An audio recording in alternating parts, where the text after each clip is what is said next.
chers amis, aujourd'hui je vais vous raconter une histoire pour illustrer mon propos. Il était une fois un roi qui avait un fidèle serviteur. Et ce serviteur n'arrêtait pas de lui dire au roi « Dieu est bon et il ne fait pas d'erreur ». Le roi, il écoutait ça que d'une oreille. Mais voilà qu'un jour, ils sont partis à la chasse. Et ils ont dû tuer un lion. Mais juste avant qu'ils puissent tuer le lion a sauté sur le roi et lui a arraché un doigt. Pendant que le serviteur soignait son roi, il lui a dit « Dieu est bon et il ne fait pas d'erreur ». Le roi s'est mis dans une colère mais internationale parce qu'il s'est dit « Dis donc, t'es qui toi? Regarde, il me manque un doigt. Tu crois quand même pas que je vais dire que Dieu est bon et qu'il ne fait pas d'erreur ?» Et aussitôt, il a mis son serviteur en prison. Mais dans sa prison, le serviteur continuait à dire « Dieu est bon et il ne fait pas d'erreur ». Un jour, le roi est reparti à la chasse. Mais ce jour-là, il n'est pas tombé sur un lion. Il est tombé sur une tribu qu'il a capturée.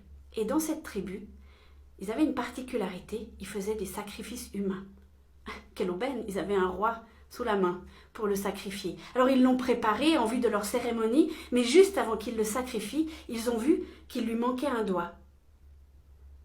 Mais ils n'ont pas pu le sacrifier parce que dans cette tribu, on ne faisait pas des sacrifices incomplets. Et ils ont relâché le roi. « Dieu est bon et il ne fait pas d'erreur !» s'est dit le roi. Et évidemment.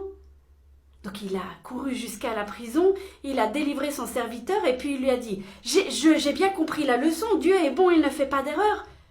Mais toi, t'as pas arrêté de dire ça en prison. Comment tu peux dire que Dieu est bon et il ne fait pas d'erreur ?» Le serviteur a souri, il a regardé son roi et il a dit « Si j'avais pas été en prison, c'est avec toi que je serais allé, et c'est moi qu'ils auraient sacrifié. » Cher ami, je te l'accorde, c'est assez facile de dire que Dieu est beau quand tout va bien. Souvent quand ça commence à aller de travers, il y a une pensée qui s'installe en nous très rapidement. Si Dieu était bon, pourquoi est-ce qu'il me fait passer par là? La petite histoire que je vous ai racontée au début, elle prête assez à sourire. Puis quand on a toute l'histoire, on se dit « Ah ben évidemment, heureusement qu'on lui a arraché un doigt, heureusement qu'il a mis le serviteur en prison. » Et on avait toute l'histoire. Eh bien, quand on a des difficultés, quand on a des épreuves, quand on a vraiment des choses par lesquelles on doit passer qui peuvent être affreuses, on n'a pas toute l'histoire. On ne sait pas ce qui va arriver. Et surtout, on ne sait pas pourquoi. Alors, peut-être qu'on n'aura jamais d'explication. Peut-être qu'on aura une explication, mais des années après. Je crois qu'à un moment donné, il faut accepter qu'on n'est pas tout seul. Eh ouais, grande nouvelle, hein? Et que ce qui nous arrive dans notre vie peut parfois servir à d'autres. C'est vrai, le prix peut être très très lourd à payer. Et ça peut être tellement difficile, tellement compliqué, mais on ne connaît pas la finalité, on n'a pas toute l'histoire.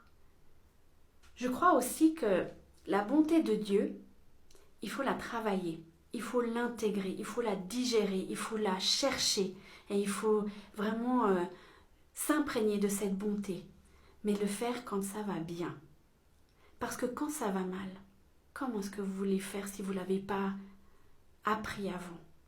Cher ami, je t'encourage cette semaine à prier pour que Dieu puisse te montrer sa bonté, même si tu es dans les pires moments de ta vie.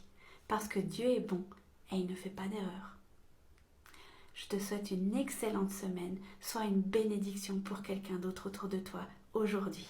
À bientôt!